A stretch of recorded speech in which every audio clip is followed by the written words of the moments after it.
Oke. Assalamualaikum warahmatullahi wabarakatuh. Waalaikumsalam warahmatullahi wabarakatuh. Selamat pagi anak-anak. Iya. Hari ini siapa yang tidak masuk? Tidak ada. Masuk semua.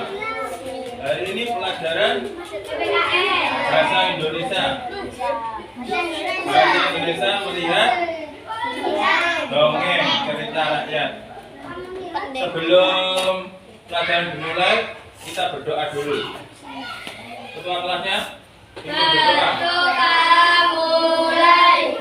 Bismillahirrahmanirrahim.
Sebelum kalian melihat video dongeng, ada tugas.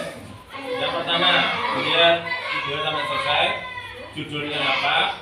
Buat cerita kembali. Diceritakan secara ringkas, bisa buku tulis atau di lampiran. Langsung saja dilihat videonya sambil dicatat. Judulnya apa? Tentang apa?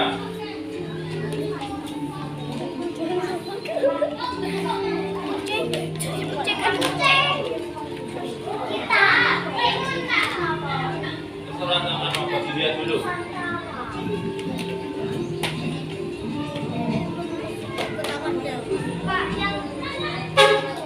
Apa?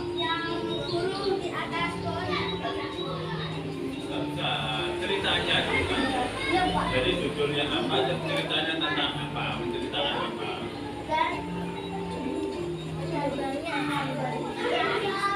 Dahulu kala di Pulau Jawa ada seorang janda tua bernama Oksrini. Sehari-hari dia bekerja di ladang dan berada di samping rumah peninggalan sang suami.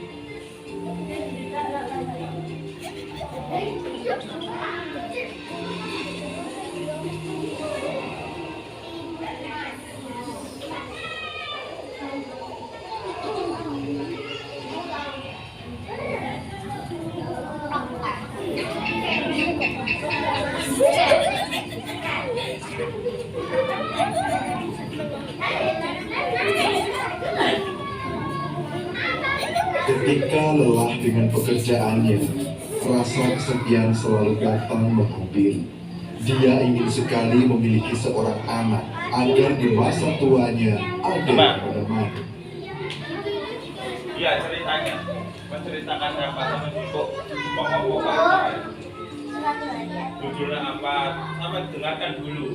Semakin lama rasa sepi itu semakin menumpuk dan tak terbendung lagi.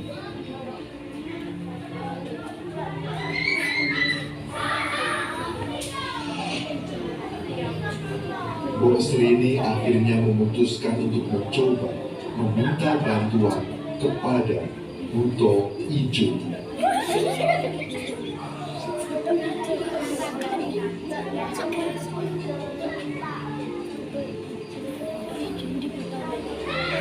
Sudah paham semua? Buto Ijo adalah raksasa yang tinggal di dalam gua di pinggiran desa dan terkenal suka mengabulkan permintaan dari orang-orang yang datang kepadanya. Akan tetapi tentu saja semua itu tidaklah cuma-cuma.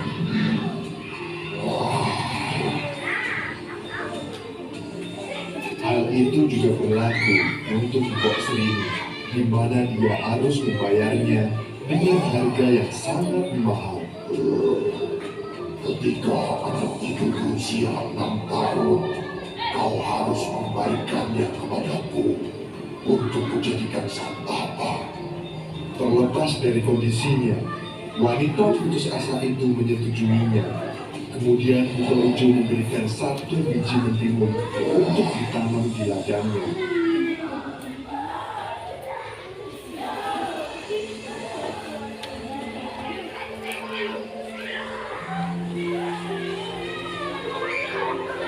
Dalam beberapa hari, mentimun itu mulai tumbuh dan berbuah.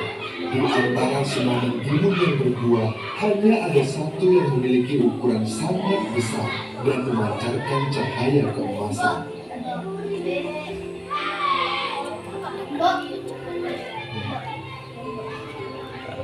Mbok Srini sangat senang dibawalah pulang mentimun itu.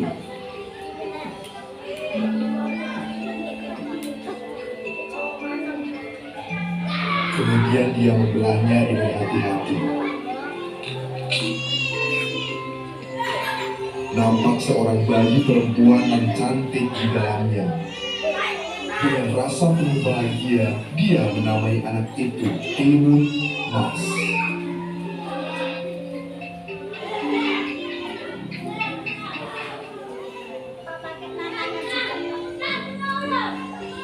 Iya, pakai namanya.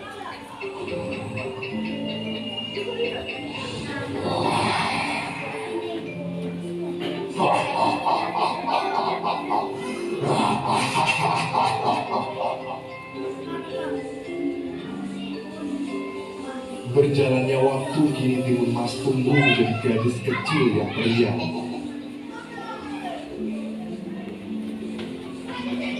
Mbok Srini merasa terus diawasi oleh Buto Ijo.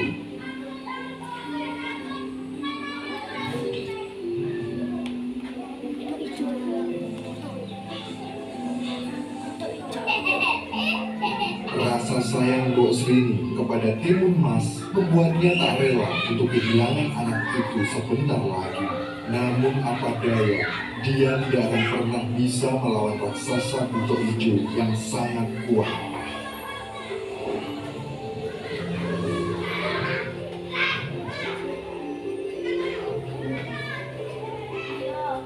Mendekati waktu perjanjiannya dengan Buto Ijo, Mbok Srini memutuskan untuk pergi ke Gunung Kidul meminta petunjuk dan bantuan kepada seorang pertapa sakti. Setelah mendengar cerita dari Mbok Srini, sang pertapa memberikan 4 buah kantong kecil. Berikan ini kepada anakmu Timun Mas. Ini akan membantunya melawan Buto Ijo.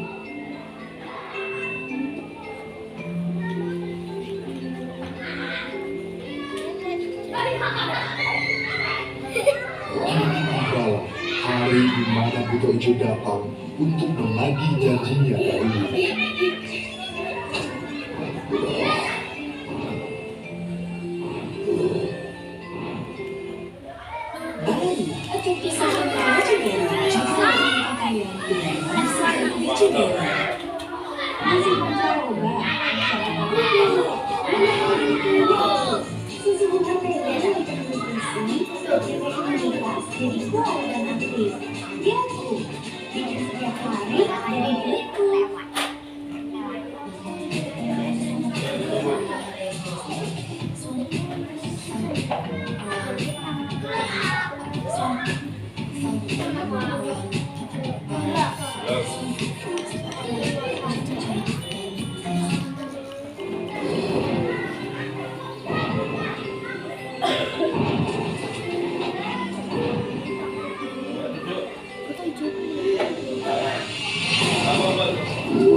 Sreni segera menyuruh Timun Mas melarikan diri dan memberikan 4 bungkusan pemberian sang pertama.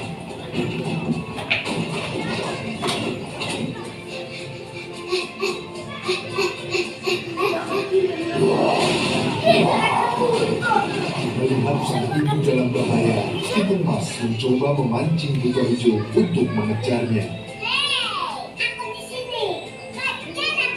Tak ingin kehilangan santapannya, Buto Ijo mengejar Timun Mas.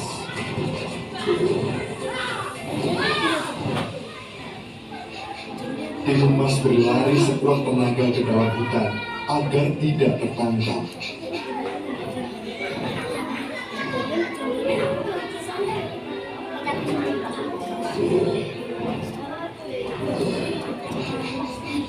Meskipun Buto Ijo mengejar hanya dengan berjalan, namun bisa menyusul Timun Mas karena langkah kaki Buto Ijo sangat jauh.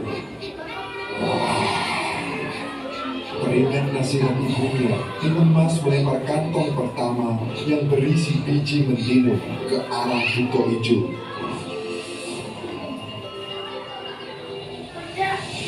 Secara ajaib, biji mentimun itu tumbuh dengan cepat dan lebat. Jalan Buto Ijo pun tertutupi.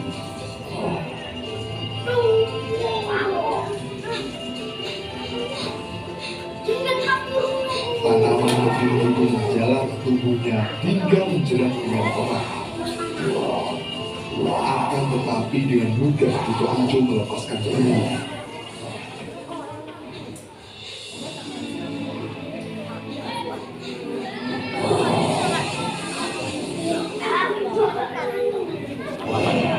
Buto Ijo terus mengejar Timun Mas yang lari ke hutan.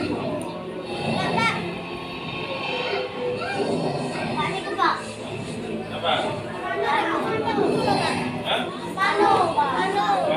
Saat Buto Ijo tidak mendekat, Timun Mas melemparkan kantong kedua yang berisi jarum. Seketika hutan bambu tumbuh lebat, bambu itu menjebak serta melukai tubuh raksasa Buto Ijo. Segera Timun Mas berlari meninggalkannya.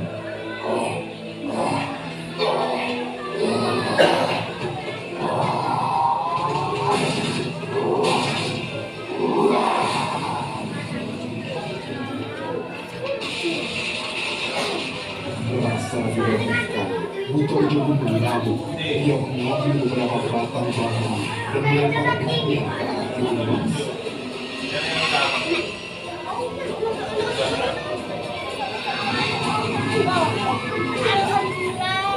Dengan susah payah Timun Mas berusaha menyudahi batu yang berjatuh.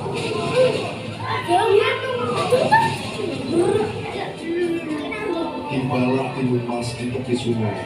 Dia sudah sangat kelelahan. Terdengar suara langkah kaki dan teriakan Buto Ijo semakin mendekat.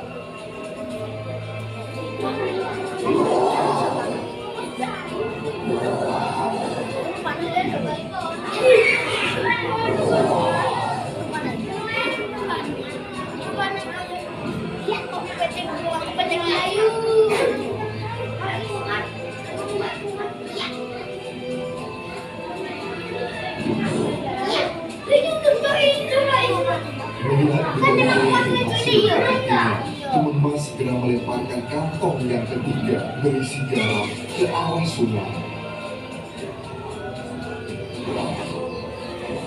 Timun Mas ketakutan dan berharap kantong itu bisa menghentikan pergerakan Buto Ijo.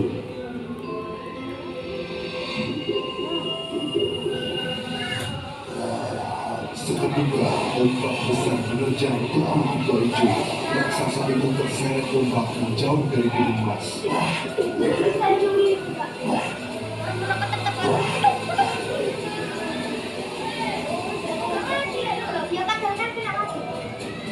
Buto Ijo sangat marah karena sudah dibuat kesusahan oleh seorang anak kecil.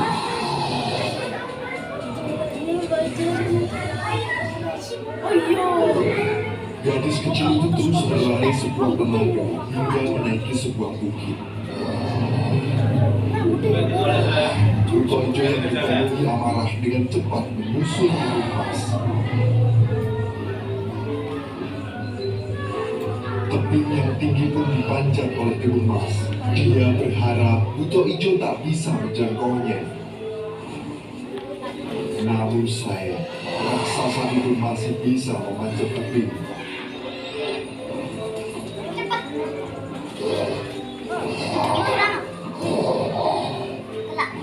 Timun Mas tidak bisa menghindar lagi. Di tangannya kini hanya tersisa satu kantong pemberian dari pertama sakti. Dia melemparkan kantong itu dengan sekuat tenaga. Dengarkan sambil dikerjakan. Sisa buto ijo tak ingin kejadian sebelumnya terulang. Buto ijo menangkisnya dan kantong itu pun jatuh ke tanah. Dengan sombongnya buto ijo tertawa kegirangan. Kantong terakhir yang berisi terasi berubah menjadi lautan lahar panas. Buto ijo masih belum menyadarinya dan terus tertawa sambil memukul-mukul batu. Timun Mas yang putus asa hanya bisa pasrah kepada keadaan. Dia berharap ada pertolongan datang untuk menyelamatkannya. Sungguh siang, pijakan Buto Ijo runtuh akibat dipukul berkali-kali. Buto Ijo akhirnya terjatuh ke dalam lahar panas. Raksasa itu berjuang meloloskan diri. Dia berteriak kesakitan.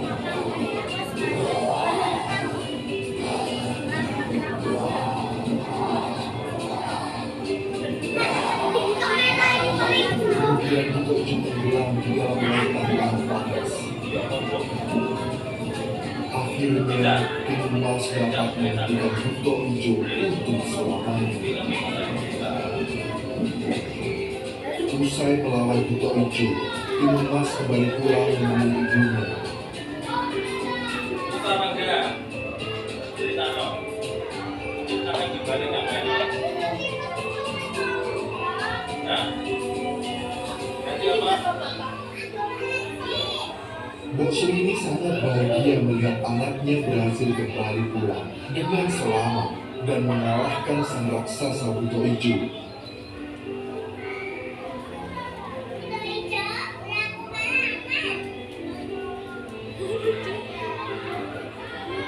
Rumah mereka kini sudah tidak bisa ditinggali lagi. Akhirnya mereka memutuskan untuk berpindah tempat dan hidup berdua menjalani hari-hari dengan bahagia selamanya.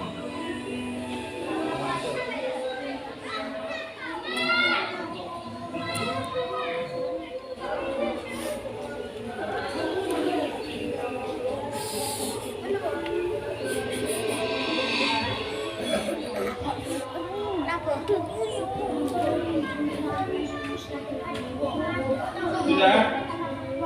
Sudah selesai belum?